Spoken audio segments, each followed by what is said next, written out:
বাগেরহাটে প্রবল বৃষ্টিকে উপেক্ষা করে ৬ দফা দাবিতে অবস্থান কর্মসূচি পালন করেছেন স্বাস্থ্য সহকারীরা। মঙ্গলবার সকাল ৮টা থেকে বেলা ১১টা পর্যন্ত জেলা সিভিল সার্জন কার্যালয়ের সামনে এই কর্মসূচি পালন করা হয়।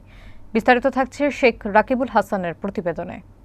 স্বাস্থ্য সহকারী ১৬ গ্রেড নয়, চাই টেকনিক্যাল মর্যাদা ও ন্যায্য বেতন এই স্লোগানে আয়োজিত কর্মসূচিতে অংশ নেন শতাধিক স্বাস্থ্য সহকারী।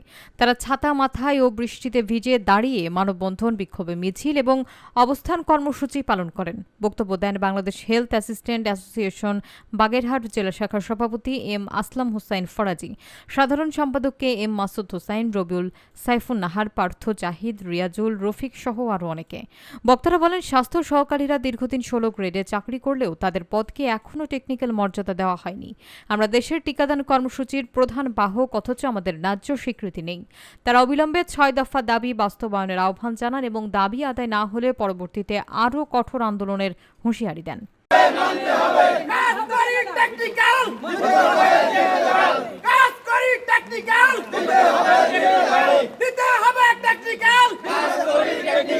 আমাদের দাবি মানতে হবে। গ্রেড বৈষম্যের ঠাঁই নাই আমার সোনার বাংলায়, বৈষম্যের ঠাঁই নাই আমার সোনার বাংলায়।